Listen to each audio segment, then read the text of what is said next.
अस्सलाम वालेकुम आर्डियर स्टूडेंट्स, उम्मीद करते हैं आप सब लोग खैरियत से होंगे। Welcome to my channel all in one learners. आज मैं आप लोगों के लिए लेके आई हूँ जेरेंड्स एंड इन्फिनिटिव्स, जिनमें आप लोगों को बहुत ज़्यादा कन्फ्यूजन रहती है। तो स्टार्ट करते हैं। Gerunds and infinitives are two types of verb form that can function as noun.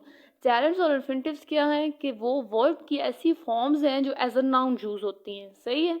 And there often confuse with each other, और बहुत ज़्यादा कन्फ्यूज होती हैं, इसलिए मैं आप लोगों के लिए एक अच्छी सी वीडियो लेके आई हूँ। Is a breakdown of the definitions, examples and usages. मैं आपको यहाँ पे इसकी डेफिनेशंस बताऊंगी पहले अलग अलग करके, उसके बाद उनकी एग्जांपल्स बताऊंगी ताकि अच्छे से डेफिनेशंस जो हैं वो क्लियर हों।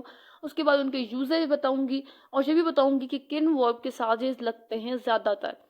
जेरेंड इन्फिनिटिव बेसिकली क्या है, हमारे पास दोनों वर्ब ही हैं, वर्ब की फॉर्म्स हैं, लेकिन फंक्शन क्या करते हैं, एज अ नाउन यूज हो रहे होते हैं। इसीलिए लोगों को इनमें बहुत ज़्यादा कंफ्यूजन आ रही होती है, क्योंकि इन दोनों में डिफरेंट बहुत ही माइन्यूट्स है, बहुत थोड़ा सा डिफरेंस है, इसीलिए मुश्किल पेश आती है। और अगर आपको मेरी वीडियो अच्छी लगी हो, आप चैनल पर नए हैं तो चैनल को सब्सक्राइब कर दीजिए और वीडियो को प्लीज़ लाइक कर दीजिएगा, क्योंकि ये आप लोगों की तरफ से हमारे लिए थोड़ी सी करेज होती है। तो जेरेंड और इन्फिनिटिव को आज मैं आप लोगों के लिए बयान करूंगी अच्छे से, इंशाल्लाह आप लोगों को इनकी डेफिनेशंस बताऊंगी। उसके बाद सबसे पहले हम स्टार्ट कर लेते हैं। जेरेंड्स। A gerund is a verb form ending in ing that function as a noun। Gerund क्या है, एक वर्ब है जो ing से एंड करता है और एज अ नाउन फंक्शन करता है।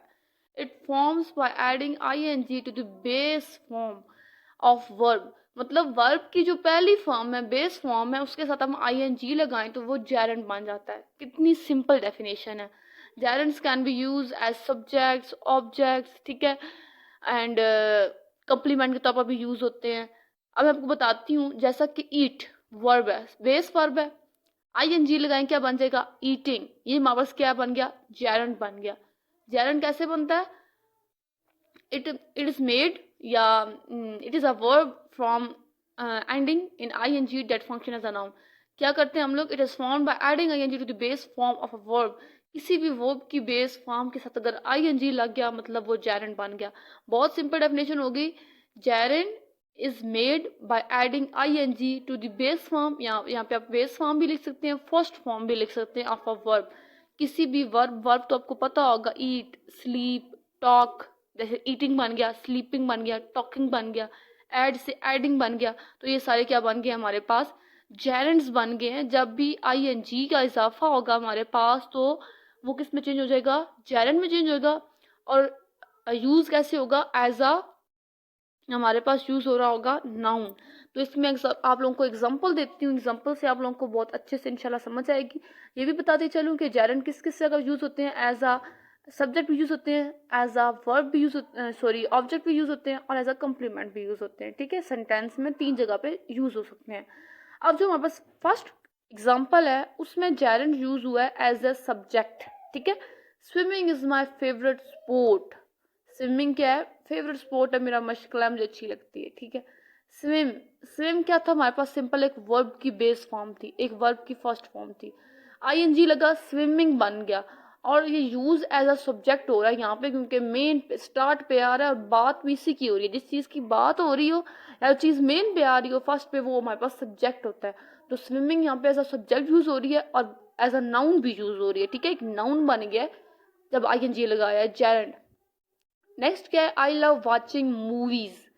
अब देखिए ing कहाँ पे लगा, वॉच के साथ। वॉच सिंपल में क्या था, वर्ब की एक बेस फॉर्म थी, ing लगा, जेरंड बन गया, वॉचिंग हो गया, और एज अ ऑब्जेक्ट यहाँ यूज हो रहा है। यहाँ पे आई हमारे पास क्या है, सब्जेक्ट है, फर्स्ट पे आया है। ठीक है, वॉचिंग क्या है हमारे पास, ऑब्जेक्ट है। ठीक हो गया। लास्ट क्या है जिसमें हम ऐसा कम्प्लीमेंट यूज करेंगे, his hobby is playing guitar. ठीक है, हिज हॉबी, उसका मशगला क्या है, is playing guitar. Play, play क्या था, सिंपल में वर्ब था, ing लगाया, हमारे पास क्या बन गया, वो जेरंड बन गया, सॉरी। ठीक है, तो ये भी क्या है, कम्प्लीमेंट के तौर पर यूज हो रहा है, ना सब्जेक्ट है ना ऑब्जेक्ट है। तो तीनों तरह से मैं आपको एग्जांपल दिया ताकि आप लोगों को अच्छे से समझ जाए कि कहाँ पे एज अ सब्जेक्ट यूज हुआ है, कहाँ पे एज अ ऑब्जेक्ट यूज हुआ है, और कहाँ पे एज अ कम्प्लीमेंट यूज हुआ है। तीनों को अच्छे तरीके से समझना है आप लोगों ने। ठीक है, सब्जेक्ट में स्टार्ट में आएगा, ऑब्जेक्ट में जिस चीज़ से वर्क हो रहा है सिंपली, और कंप्लीमेंट में ना सब्जेक्ट ना ऑब्जेक्ट मिड में आ जाएगा। जेरंड मैं उम्मीद करती हूँ आप लोग को अच्छे से समझ आ चुका होगा। जब भी नाउन के साथ वर्ब की बेस फॉर्म के साथ आईएनजी लग गया, मीन्स के वो क्या बन गया हमारे पास, जेरंड बन गया। ठीक हो गया, क्लियर हो गया। जेरंड एज अ सब्जेक्ट भी यूज होता है, एज अ ऑब्जेक्ट भी यूज होता है, एज अ कंप्लीमेंट भी यूज होता है। बार बार रिपीट इसलिए कर रही हूँ ताकि आप लोगों को अच्छे से क्लियर हो बात, कहीं पे मिस्टेक रह जाए तो आपको समझ आ जाए।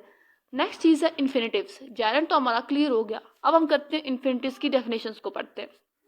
An infinitive is a word form starting with to followed by, ठीक है, starting with to followed by the base form of a verb। समझने की बात है कि इन्फिनेटिव एक ऐसा वर्ब है जो स्टार्ट होता है टू से, जो फॉलो करता है बेस फॉर्म ऑफ वर्ब को। इसकी सिंपली मैं अगर बताऊं तो फॉलो करने से आपको यहाँ समझ नहीं आ रही होगी, तो मतलब ये कि जब भी किसी वर्ब की बेस फॉर्म के साथ मतलब के फर्स्ट फॉर्म के पीछे टू आ गया तो हम क्या कहेंगे, क्या हमारा बन गया है, इन्फिनेटिव बन गया। अगर बेस फॉर्म के आगे आईएनजी लगे तो जेरंड बनता है, और अगर बेस फॉर्म के पीछे टू लग जाए तो वो क्या हमारा इन्फिनेटिव बन जाता है। ठीक है, इज अ वर्ब, एक वर्ब है स्टार्टिंग विद टू पहले आएगा, स्टार्ट होगा, followed by base. Followed by का मतलब है कि इस फॉलो करेगा, फॉलो करना क्या होता है, पीछे पीछे आना। तो टू के आगे फॉर एग्जाम्पल हमारा ईट आ रहा है, टू ईट, या टू टाक, टाक के पीछे पीछे आ रहा है टू, मीन्स के टाक एक वर्ब है और फॉलो क्या कर रहा है, टू। ठीक है, अगला क्या पॉइंट है, it can function as a noun, as adjective, as a verb. पिछला as a subject, as a object, as a complement था। ये as a noun, as a adjective और एज अ एडवर्ब भी यूज होता है। ठीक है, आगे बताऊंगी मैं आप लोगों को ये कैसे यूज होते हैं। Infinitives can be used as subject, objects और कंप्लीमेंट के तौर पर भी यूज हो सकते हैं। इन्फिनेटिव्स तीनों तरह, मतलब नाउन, एडजेक्टिव और एडवर्ब भी, और सब्जेक्ट, ऑब्जेक्ट और कंप्लीमेंट में भी यूज होते हैं। एग्जाम्पल में आप लोग को अच्छे से क्लियर होगी, लेकिन दोनों का डिफरेंस क्या है। जेरंड में बेस फॉर्म ऑफ वर्ब के साथ, सिंपल बेस फॉर्म को भी छोड़ दें, जेरंड में वर्ब के साथ आईएनजी लगता है, इन्फिनेटिव में वर्ब के पीछे टू लगता है। दोनों में सिंपल जी हमारे पास फर्क है। अगर हम टाक को टाकिंग करें तो वो जेरंड होगा, और अगर हम टू टाक कर दें तो वो हमारे पास इन्फिनेटिव होगा। इसी तरह हम अगर स्लीप को स्लीपिंग कर दें तो वो जेरंड होगा, इसको टू स्लीप कर दें तो वो क्या होगा, इन्फिनेटिव हो जाएगा हमारे पास। ठीक है, जेरंड और इन्फिनेटिव में ये छोटा सा फर्क है, लेकिन हम लोग अच्छे से समझ नहीं पाते हम। तो अभी मैं आपको एग्जांपल जो दूंगी वो पिछले से रिलेट करके दूंगी ताकि आप लोग को अच्छे से समझ आए। तो पहली एग्जांपल क्या है, to swim is my favourite spot. अब देखें, पिछले में क्या था, swimming is my favourite spot, swimming, और जहाँ टू स्विम, बात एक ही है, लेकिन देखिए टू स्विम लगा, मैंने कहा था ना फॉलोड बाय, मीन्स के टू हमेशा पीछे आएगा। टू स्विम आया तो क्या बन गया, इन्फिनेटिव। आईएनजी लगा, स्विमिंग बना तो क्या था हमारे पास, जेरंड था। यहाँ पे एज अ सब्जेक्ट यूज हो गया। ठीक हो गया, उम्मीद करती हूँ आप लोगों को ये एग्जांपल तो अच्छे से क्लियर हो गई होगी। अब नेक्स्ट जो हमारे पास एग्जांपल है उसको हम लोग क्लियर करते हैं। I want to eat dinner, ये ऑब्जेक्ट है। आई वॉन्ट टू ईट लगा, पहले उन्होंने बता भी दिया, ईट के पीछे टू आ गया, जब भी वर्ब के पीछे टू लग गया इन्फिनेटिव बन गया। I want to eat dinner, object, as object use हुआ। ऊपर वाले में क्या किया, to swim is my favourite spot, जब भी हमारे पास वर्ब के पीछे टू लगेगा तो वो क्या बनेगा हमारे पास, इन्फिनेटिव बनेगा। और जब भी वर्ब के साथ आई एन जी लगेगा तो उससे हम क्या बोलेंगे, ये क्या बन गया, जेरंड बन गया। एज अ सब्जेक्ट भी हो गया, एज अ ऑब्जेक्ट भी यूज हो गया। थर्ड वन क्या है, कॉम्प्लीमेंट। शी इज गोइंग, जब भी शी या किसी भी ही के साथ स्ट्रोफी के साथ ऐसा लगता है तो हम शीज बोलते हैं, सही है। She is going to the store to buy milk, ठीक है, वो स्टोर में गई है दूध लेने के लिए, ये एज अ एडवर्ब यूज हुआ है। एडवर्ब कैसे, एडवर्ब होता क्या है, जो वर्ब में कुछ ऐड कर रहा हो, कुछ इजाफा कर रहा हो। ठीक है, तो टू बाय, यहाँ पे जो लफ्ज है ना टू बाय, वो असल में हमारा क्या है, इन्फिनेटिव है। और मिल्क, टू बाय मिल्क, हमें पता चला ना वर्ब तो क्या था, काम क्या था, गोइंग टू स्टोर, या तो भी जुमला सही था, she is going to store, वो स्टोर गई, बस सही है। लेकिन उसमें ऐड हुआ है टू बाय मिल्क, मिल्क खरीदने के लिए एडिंग हुई है ना हमारे पास, तो क्या बन गया, एडवर्ब। इन्फिनेटिव जेरंड दोनों क्लियर हो गए।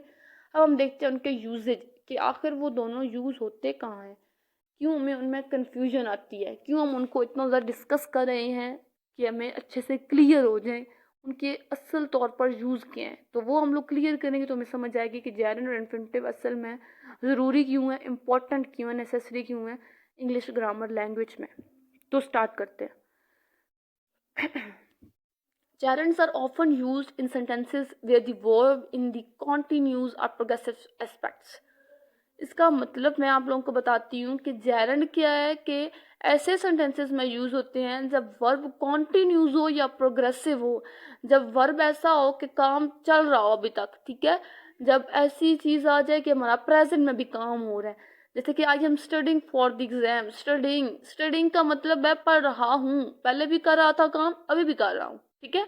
ये हो गया प्रोग्रेसिव स्टेट है हमारी, कॉन्टिन्यूस है, जो काम पहले से स्टार्ट किया हुआ और अभी तक जारी हो उसमें हम जेरंड यूज करते हैं। I am studying for the exam, जुमले से जाहिर हो रहा है कि मैं पढ़ रहा हूँ, पहले भी पढ़ रहा था, अभी भी पढ़ रहा हूँ, ठीक है। जब भी कोई ऐसी चीज आ जाए कि जिसमें कोई भी काम शुरू किया हो माजी में, मतलब फ्यूचर पास्ट में, और प्रेजेंट तक चल रहा हो, तो मतलब वो क्या है, हमारे पास जेरंड यूज होगा वहां पे। अब इन्फिनेटिव्स जो हैं वो उसके थोड़े से साइड पे चले जाते हैं, एक अदर वे में चले जाते हैं। तो इन्फिनेटिव्स जो हैं, infinitives are often used in a sentence, ऐसे सेंटेंसेस में यूज होते हैं infinitives where the verb is in the infinitive state, ठीक है। Infinitives are often used in a sentence where the verb is in the infinitive or imperative. Mood कह सकते हैं, state कह सकते हैं, एस्पेक्ट कह सकते हैं, कुछ भी चलेगा, ठीक है। अब जेरंड क्या था, यूज हुआ प्रोग्रेसिव स्टेट में जहाँ पे काम जारी है पास्ट से लेकर प्रेजेंट तक। लेकिन इन्फिनेटिव जो है वो क्या है, इन्फिनेटिव इम्पेरेटिव मूड। इम्पेरेटिव का मतलब होता है कि रुक जाए जो चीज़, और इन्फिनेटिव का मतलब होता है इसकी हद दो, इनफाइनाइट ना हो, ठीक है, सॉरी फाइनाइट हो। I want to go to movies, बस मैं जाना चाहता हूँ मूवी देखने, खत्म बात। जब खत्म हो गई तो क्या लगा हमारे पास, इन्फिनेटिव लगा। टू गो, गो वर्ब था, टू गो लग गया। स्टडी हमारा क्या था, वर्ब था, आईएनजी लग के स्टडिंग हो गया। ये तो पक्का रखना है, आईएनजी लगा तो जेरंड बनेगा, टू लगा तो इन्फिनेटिव बनेगा। लेकिन जब कॉन्टिन्यूस प्रोग्रेसिव स्टेट होगी, काम हो रहा होगा कॉन्टिन्यूसली, तो यूज होगा जेरंड। और जब हमारे पास काम थोड़ा सा होगा, चीज़ रुक जाएगी, जुमला ख़त्म हो जाएगा बिल्कुल, उससे आगे कोई और चीज़ नहीं होगी। I want to go to movies, बस मैं जाना चाहता हूँ। I want to talk to you, मैं आपसे बात करना चाहता हूँ, बस ख़त्म। ये चीज़ें जब आएंगी तो हम क्या करेंगे, इन्फिनेटिव यूज़ करेंगे, ठीक है। दोनों की चीज़ क्लियर है। जब चीज़ बढ़ रही हो, कॉन्टिन्यूज हो, आई एम स्टडिंग इसकी बेस्ट एग्जाम्पल है, मैं पढ़ रहा हूँ, पहले भी पढ़ रहा था, अब भी पढ़ रहा हूँ। इसका मतलब है कि एक कॉन्टिन्यूस चीज़ है तो क्या लगेगा, जेरंड लगेगा। और इन्फिनेटिव कहाँ लगा है, जहाँ पे जुमला हमारा हो गया इम्पेरेटिव हो गया, या इनफाइनाइट हो गया, रुक गया, ठीक हो गया। तो जेरंड्स आगे हम करते हैं, थोड़े सा और इनका डिस्कस करते हैं कि किन वर्ब के साथ कहाँ पे सर्टन कंडीशन होती हैं चीज़ों की, जहाँ पे वो लगती ही लगती हैं। तो मैंने कहा वो भी आप लोगों को बताओ ताकि आप लोगों के लिए ईजी हो जाए, ठीक है। किन वर्ब्स के साथ जेरंड पक्का लगता है, मीन्स आईएनजी लगता है, ठीक है। और किन के साथ हम लोग क्या करते हैं, इन्फिनेटिव यूज करते हैं। जेरंड्स कैन बी यूज्ड, जेरंड्स यूज होते हैं आफ्टर सर्टन वर्ब्स, कुछ सर्टन वर्ब्स के साथ, ठीक है। लाइक इंजॉय, इंजॉय के साथ पक्का लगता है इंजॉइंग, अवॉइड, अवॉइडिंग, प्रैक्टिसिंग।